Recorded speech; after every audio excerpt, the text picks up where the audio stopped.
Ella accidentally witnesses her good friend Emma embracing her first love James. She immediately reveals the secret to Emma's husband Jack, because she can't let the person she likes be deceived.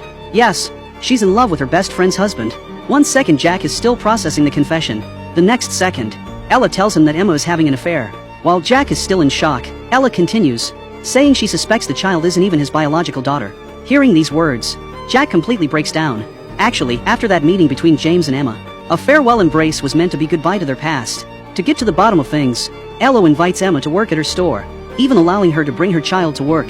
In reality, Ella just wants to learn more about Emma. Soon, Ella deliberately invites James to the store for a business discussion.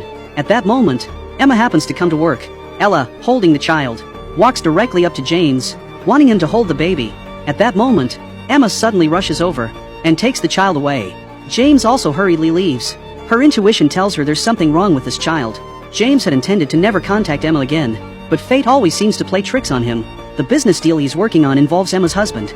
Looking at the wedding ring on Jack's hand, James can't say a word, because her husband handled an emergency situation and saved the company from major losses.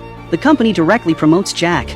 Jack barely has time to celebrate when Ella suddenly calls him to a coffee shop, telling him that Emma not only had an affair, but that the child she gave birth to isn't his either. Ella's words shock him. When he returns home and looks at Emma, his mind is filled with Ella's words. Finally, he can't help himself and goes to get a paternity test. After seeing the results, he celebrates his daughter's birthday. What should have been a happy moment suddenly turns into tears. The next morning when she wakes up, Emma discovers that both her husband and daughter are gone.